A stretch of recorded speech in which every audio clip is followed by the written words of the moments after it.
En agosto de 2024 subí a YouTube el vídeo titulado Herminio Álvarez, el escultor del equilibrio. Un año después, he tenido el privilegio de hacerle una entrevista sobre cuestiones que se me habían planteado leyendo el excelente libro de Alicia Ballina sobre la vida y obra del escultor. He decidido reproducir la entrevista completa, sin ningún corte, por entender que prescindir de cualquier comentario de Herminio sería una descortesía y porque cada frase suya constituye una sentencia digna de conservarse por su experiencia y su sabiduría. Esta es la entrevista realizada en La Caridad en agosto de 2025. Herminio Álvarez Y Fernández. Te agradezco mucho que me des la oportunidad de estar en este maravilloso universo que tienes aquí en La Caridad, y eso me lleva a hacerte la primera pregunta. Cuando te sientas en esta silla, la silla de pensar que llamas tú, ¿qué reflexionas cuando ves todo este mundo que has creado? Bueno, pues cada momento en la vida es un momento especial, ¿sabes? Van pasando los años, piensas cosas diferentes, más.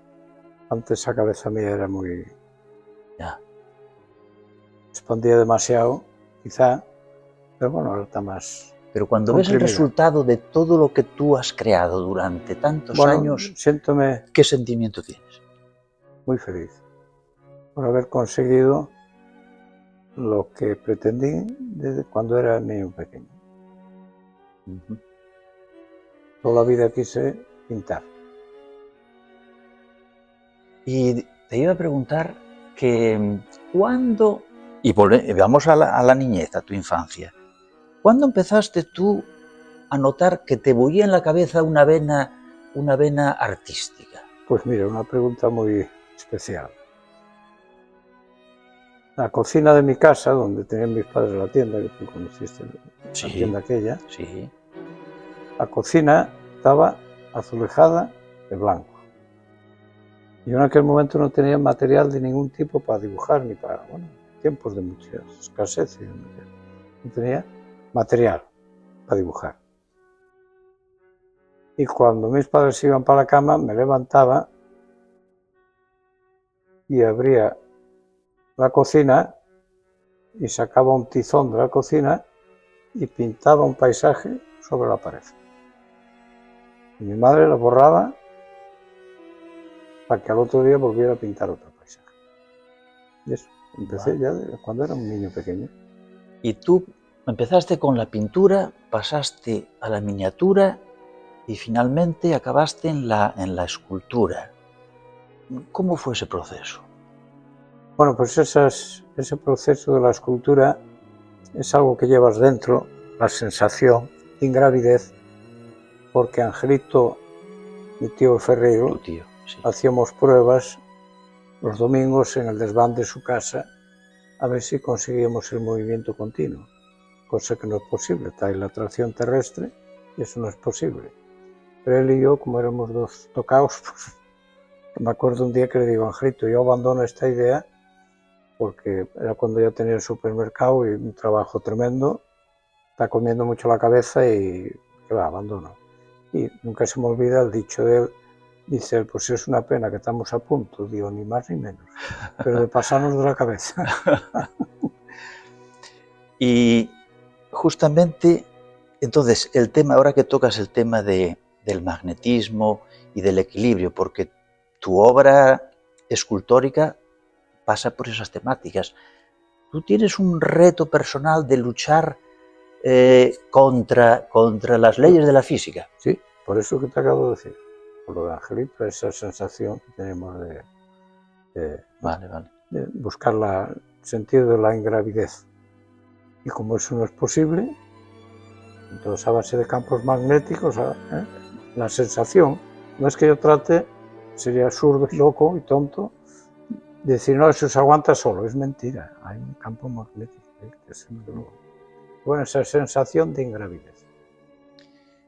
Y en el proceso creativo de tus esculturas, tienes una mecánica de trabajo, es decir, desde que tú concibes en tu cabeza una obra, una pieza, ¿cuál es el proceso después?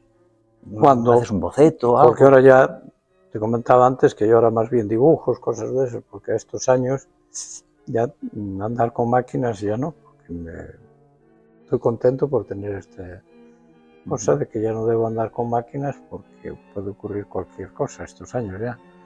Entonces, bueno, esculturas ya no hago, simplemente... Sí, no, pero te preguntaba si hay una mecánica de trabajo. Tú concibes la idea, haces un boceto dibujado, pasas después... Mira, perdón, es buena pregunta. Tengo, y lo noto que tengo esta cosa, voy a saber ahora decírtelo bien, ¿cómo se dice, hombre? Una cosa visual, que no sé, tiene una explicación, ¿no? Que yo veo la pieza casi. Vale. Sin verla exactamente terminada, pero pensando en la idea, ya sé si me va a funcionar, si no me iba a funcionar, y la veo más o menos. No estoy diciendo que la vea perfecta lo que es la pieza, pero bueno, coño, se me ocurre esta idea de no sé qué, poniendo aquí esto, poniendo lo otro, y en la cabeza, que eso tiene un nombre, pero no sé yo decirlo, no me sale el nombre. Y mira, en cuanto a los materiales que has utilizado, tú empezaste con el cartón, pasaste a la madera y finalmente el metal. Metal, sí. Sí. ¿Por qué esos materiales? ¿Hay alguna razón? Hombre, sí, una razón muy grande. Cartón por la necesidad, que no tenía máquina para trabajar la madera. Tenía madera de más y de sobra, en Rozadas, en casa de Tere, pero no tenía máquina. Y entonces las hacía con cartón, con cajas, bicicletas, porque eran cartones muy grandes.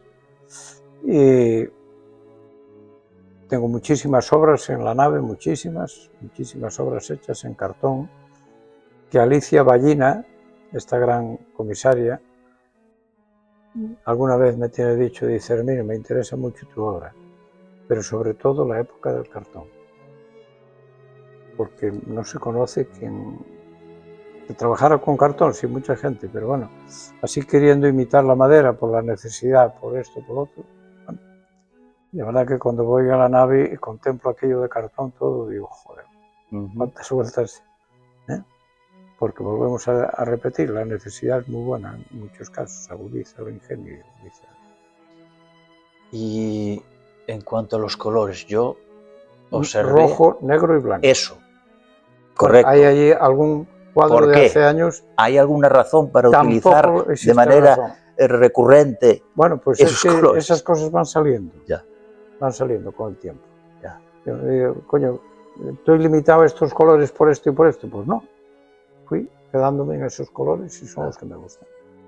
Y nada más. Mira, atribuyen a Picasso una frase de que quería que la inspiración le llegase trabajando. Hombre, tú también, lo mismo, que eres un hombre de mucho talento, insistes mucho en el tema del trabajo, ¿no? Sí, queda con las manos en la masa, digamos. El momento de la inspiración, sí, con las manos en la masa. Bien. Bien. Y te iba a preguntar también, ya para acabar enseguida, mira, ¿tienes en tu cabeza, estás ocupado o preocupado por el legado que vas a dejar? Porque es evidente que esta obra inmensa pues va a tener un futuro. ¿Te preocupa ese futuro de la obra que dejas? Bueno, trato y les digo a mis hijas que eso, que no, tengan cuidado con estas cosas y esto no sirva para malos rollos, porque es peor generar un mal rollo que toda la obra que hay. ¿Estamos de acuerdo? Sí. Y esto va a servir para... Pero eso de la fundación es viable. Sí. En eso se está. Yo creo que sí. Bueno, hay una casa ya que se está pensando en ella y hacer una fundación ahí para que no toda la obra, mi madre, ¿verdad? No cabe ni parecido. Claro. Pero A mí me gustaría poder verlo en vida, esa fundación, para que, bueno, es algo que queda aquí en el pueblo, Claro. que a mí me gusta. Claro. Angelito, con su gran obra, el Ferreiro de la Caridad, Sí. grandísima obra, grandísima, grandísima. Eso es algo casi inconcebible. Que ahora está expuesta claro, en sí. el antiguo ayuntamiento Oh, del Franco. sí. Es, cuando voy con gente allí, porque siempre que viene gente a verme aquí, vamos allí a ver aquello. Digo, yo vengo de aquí, de este hombre. Y Angelito era un grandísimo artista, forjador. No sé si sabes, no lo sabrás, porque lo vas a saber, que ya hace mucho más de 50 años esas obras ya se las llevaban a Madrid a exponer, a la Casa de Campo.